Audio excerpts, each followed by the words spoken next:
Hello everyone, welcome to dynamic study. So आप जानते हैं कि नेट एग्जाम्स शुरू होने वाले हैं और it's very near, it's knocking at the door.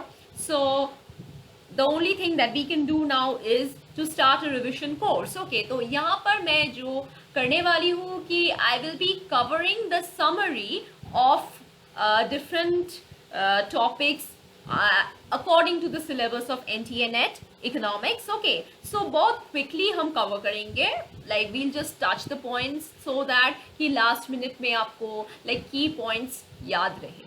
Okay, so we'll be doing part by part. So let us start with the first part of microeconomics. Okay, so we know these are the four areas under microeconomics, broad areas. So theory of consumer behavior में हम जानते हैं utility is one of the very first concept, okay, which was introduced by Brodkin and Taylor. Years यहाँ पर given है. Okay, आप pause करके देख लीजिए.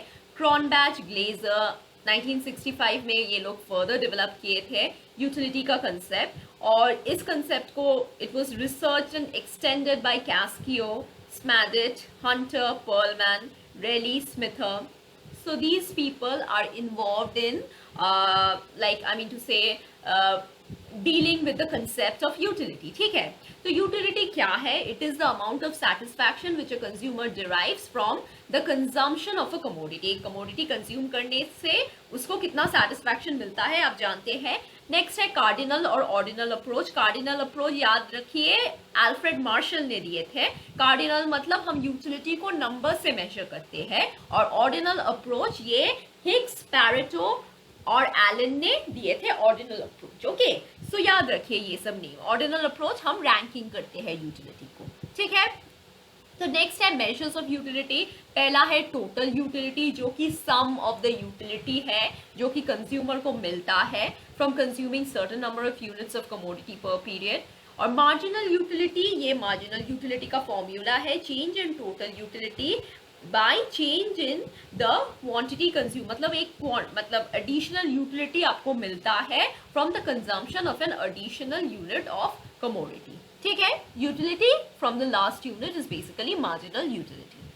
नेक्स्ट है assumption of law of diminishing marginal utility. ये मेजरेबल है with numerical units known as utils. Consumer rational होते हैं. स्टैंडर्ड और identical units of good must be consume.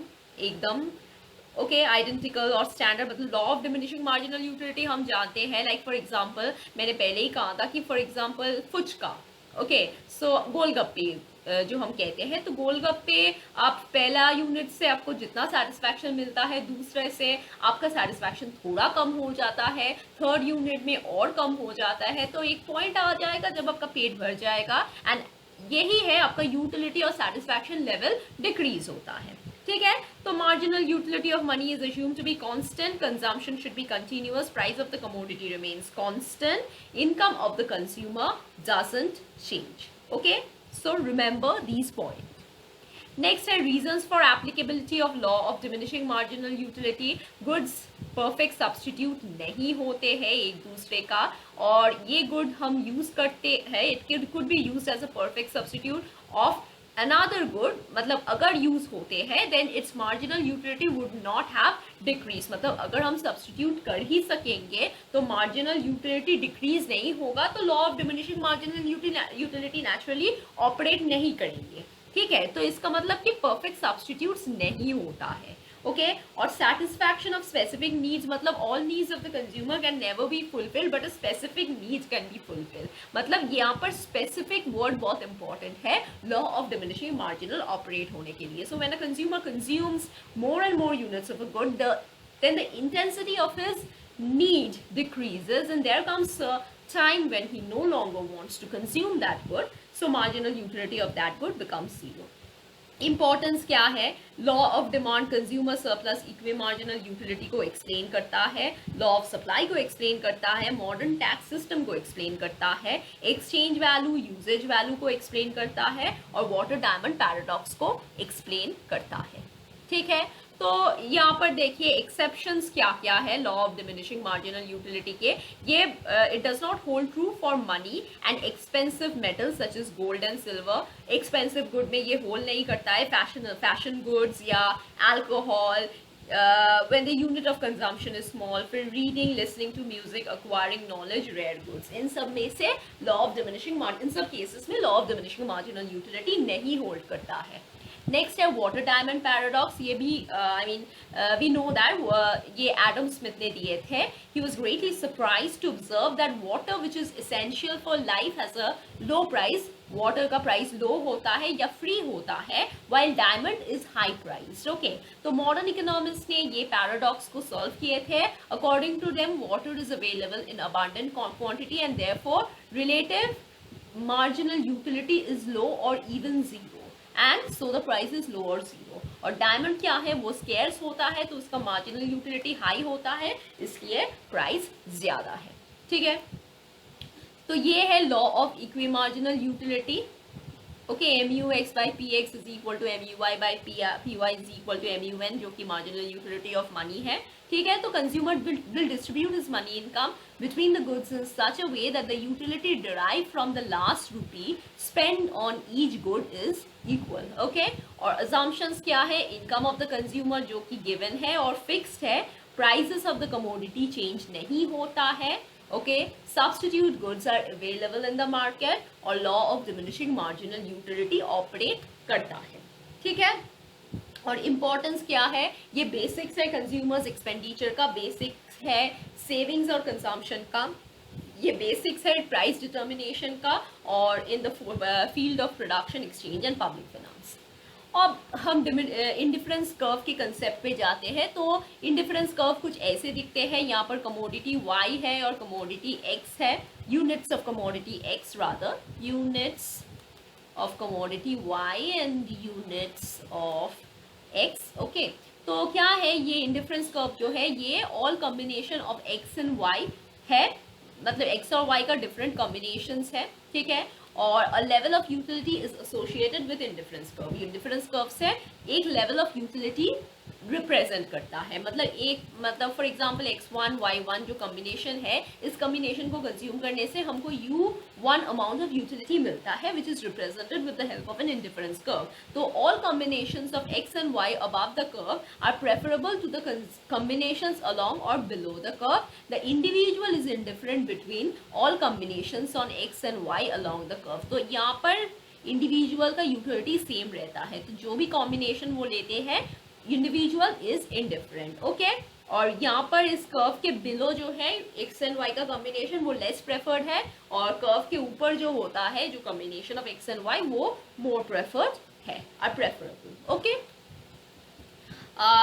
और indifference curve, I mean to say they do not intersect. Okay, because ये एक property है, ये इरेशनल है, ट्रांजिटिविटी एक्सियोम को वायलेट करता है, वी नो दैट. और नेक्स्ट है इनकम इंक्रीज होने से, ये तो बजट लाइन है, तो इनकम इंक्रीज होने से बजट लाइन शिफ्ट होता है, और एक हायर इंडिफरेंस कर्व में अगर हम जाते हैं at higher budget line, so it represents that the individual buys more of both the goods and move to a higher indifference curve. Okay, और slope of the budget line is equal to minus price of x by price of y. Okay, so that is the slope of the budget line.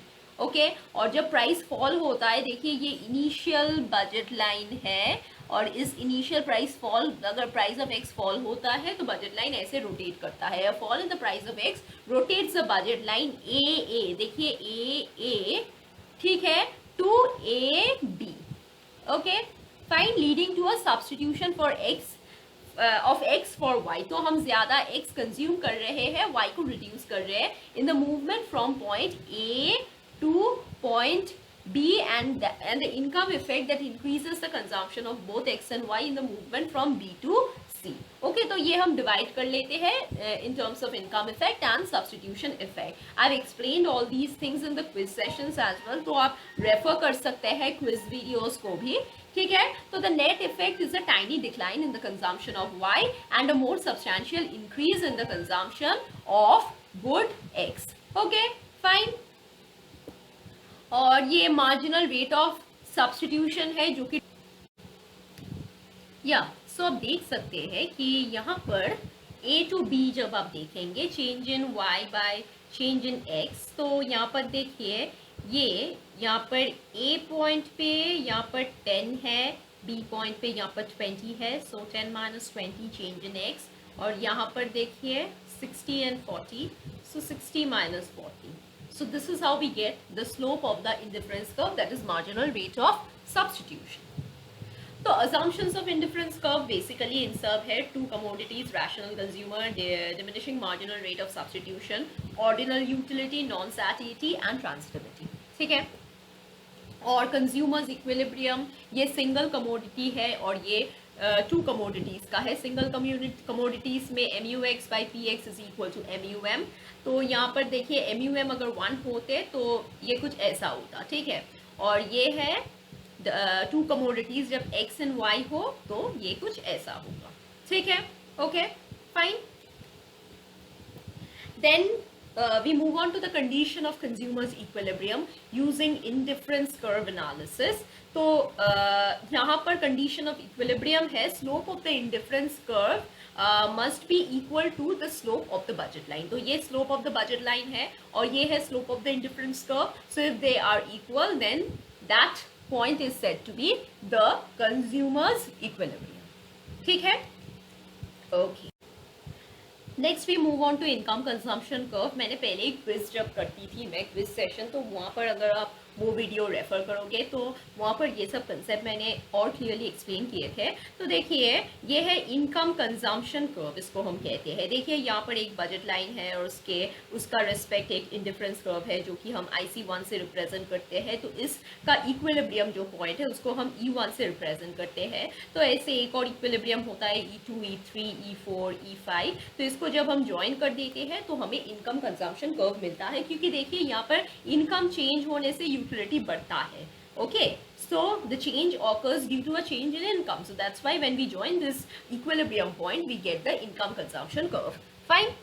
Next है inferior good में income consumption curve कैसे दिखेगा। देखिए अगर यहाँ पर x good inferior good है, so this will look something like this. Okay, अगर x इंफीरियर गुड हो और अगर y इंफीरियर गुड हो, so this is going to look something like this income consumption curve. Okay, और अगर y luxury good हो और x अगर नेसेसरी गुड हो, y लग्जरी गुड है रिमेंबर। सो इनकम इंक्रीज होने से क्या होगा, consumption of good y increase होगा, लग्जरी गुड का कंजम्पशन इंक्रीज होगा। ठीक है, तो देखिए यहाँ पर इनकम कंजम्पशन कर्व कुछ ऐसे दिखेगा।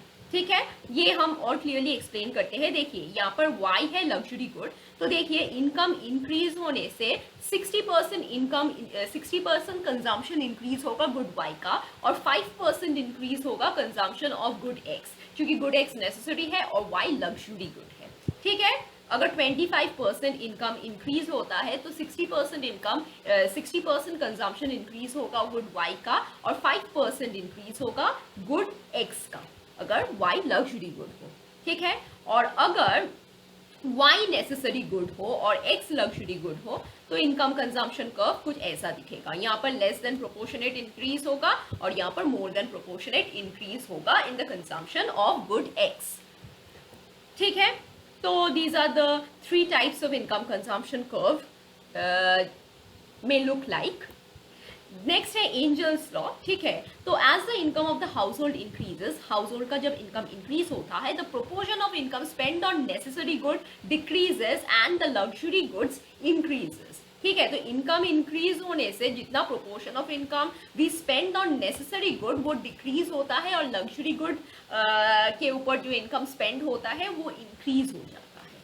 ठीक है, तो देखिए एंजल कर्व हम ऐसे निकालते हैं फ्रॉम इनकम कंजम्पशन कर्व।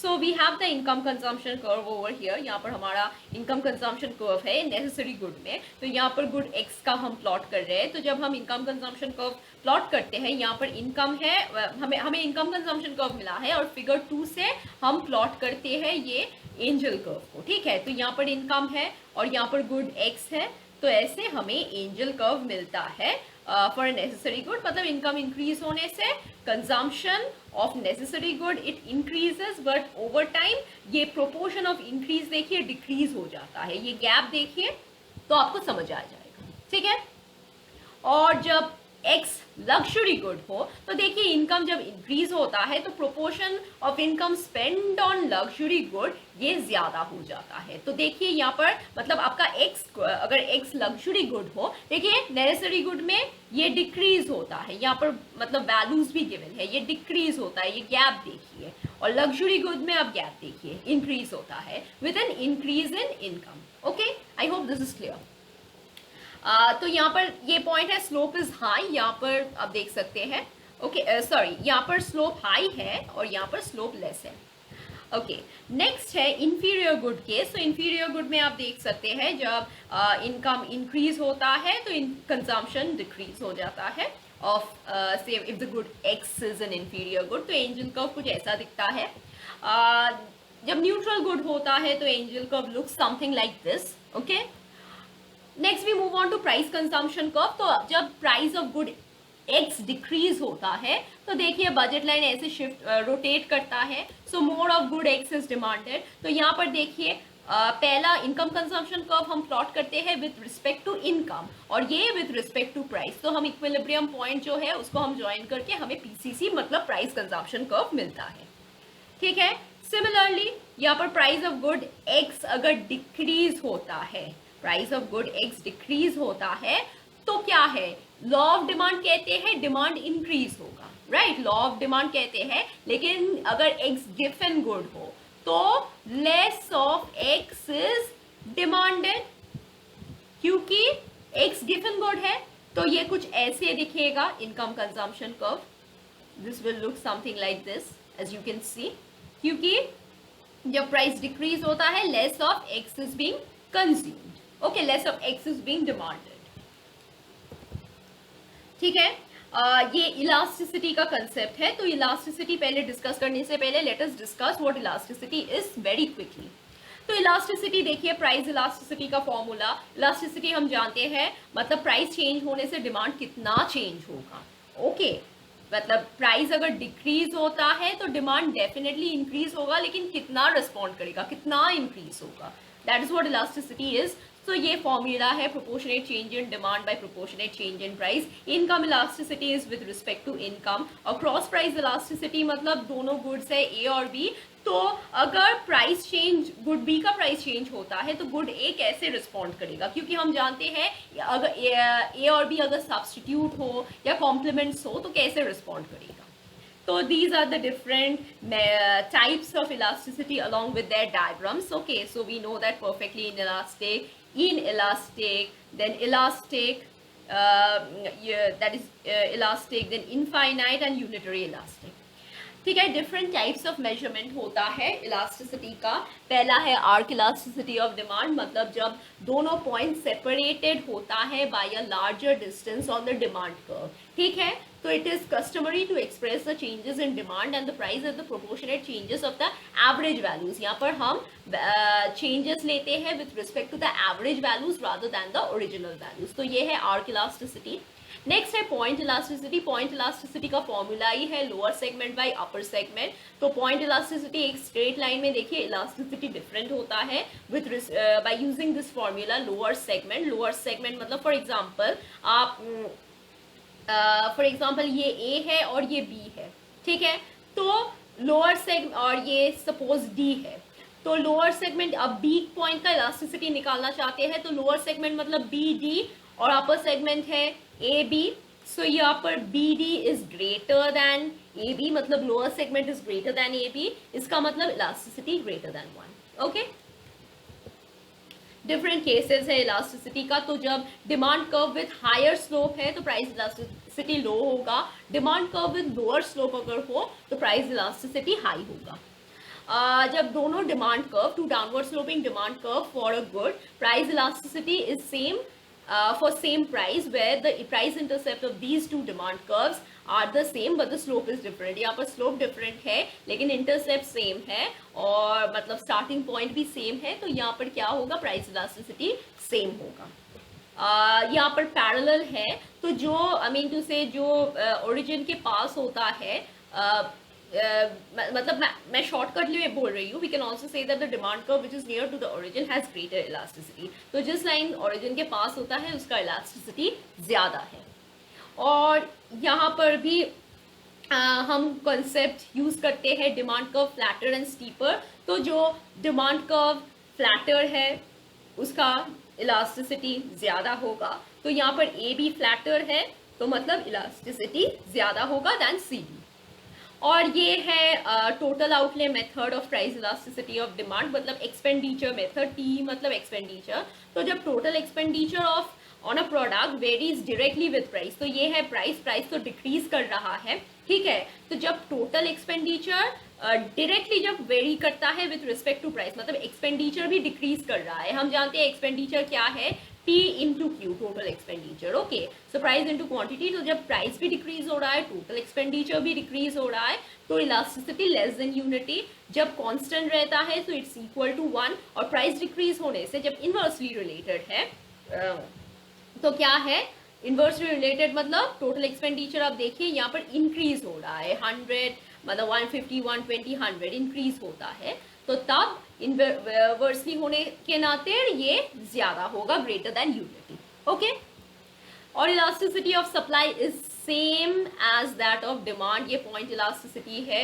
यहाँ पर देखिए इस पॉइंट को, मतलब ए फिगर में P is equal to M Q है जब straight line shoots from the origin, okay. और ये है यहाँ पर P minus P M Q minus C, तो ये तब होगा जब एक्स एक्सिस से शूट होता है, ये डायग्राम B है, और C ऐसा होगा, एम क्यू प्लस सी जब वाई एक्सिस से शूट करता है सप्लाई कर्व, ठीक है। और ये different degree same as that of the elasticity of demand. तो जब तो we have talked about I mean total outlay method, तो वो ही हम अप्लाई करते हैं यहाँ पर भी। देखिए जब प्राइस फॉल करता है, क्वांटिटी क्या होता है, क्वांटिटी गोज अप, ठीक है। तो टोटल एक्सपेंडिचर जब इंक्रीज करता है, हम जानते हैं टोटल एक्सपेंडिचर चेंज होता है, इंक्रीज होता है, okay. So this will be the elastic situation, okay, जब ऐसे सिचुएशन होता है। नेक्स्ट है जब प्राइस फॉल करता है, ठीक है, और टोटल एक्सपेंडिचर डिक्रीज होता है, तब इन इलास्टिक सिचुएशन होता है, ठीक है, ओके। और ये है unitary elastic situation. So you can see it from here, okay. मतलब जब प्रोपोर्शनेटली होता है लेस देन यूनिटी, और जब इंक्रीज होता है total expenditure, so it is elastic. So यहाँ पर इंक्रीज होता है इलास्टिक, डिक्रीज होता है इन इलास्टिक, और सेम रहता है मतलब unitary elastic total expenditure method से। और डायग्राम आप देख सकते हैं, ओके। सो यहाँ पर डिफरेंट इलास्टिसिटी के रिस्पेक्ट से प्राइस कंजम्पशन कर्व गिवन है। और ये डिमांड कर्व हम कैसे डिराइव करते हैं with respect to price consumption curve, it is given. तो यहाँ पर देखिए प्राइस है, देखिए O A by O B one, where is B1, I am sorry, yes O B1, I am sorry. So O A by O B1 है P4, ठीक है, P4 है ओ ए बाई ओ B1, फिर ओ A by O B2 है P3, ऐसे करके करके हमें प्राइस मिलता है, और क्वांटिटी है M1 M2 M3 M4। हम जैसे प्राइस कंजम्पशन कर्व हम प्लॉट करते हैं उसको हम ऐसे, देखिए यहाँ पर इक्विलिब्रियम है E4, fine. So we get P4 and here we have M1 amount of output, E2 को हम ऐसे प्लॉट करते हैं M2 अमाउंट ऑफ आउटपुट, फिर E3 को ऐसे M3 और E4 को M4, ठीक है। And here how we get the prices, respective prices of each commodity. और गिवन गुड में प्राइस कंजम्पशन कर्व ऐसे दिखता है, तो इसलिए quantity demanded we can derive from given good in this way, okay. Next है consumer surplus. Consumer surplus basically price जो consumer willing है पे करने के लिए minus price that the consumer actually pay. तो वो अगर यहाँ पर आप देखिए यूनिट ऑफ गुड 1 है, मार्जिनल यूटिलिटी ऑफ x है 10 और एक्चुअल प्राइस है 1, तो ये है उसका मतलब कंज्यूमर विलिंग है इतना पे करने के लिए 10 और एक्चुअल प्राइस है 1, तो कंज्यूमर सरप्लस 9 है। Similarly for the rest of these cases, okay. So हम टोटल करके हमें ऐसा मिलता है consumer surplus. So this is the consumer surplus, that is the ये है maximum amount which the consumer is willing to pay, और ये है जो कंज्यूमर एक्चुअली पे करता है। तो इस शेडेड एरिया है कंज्यूमर सरप्लस।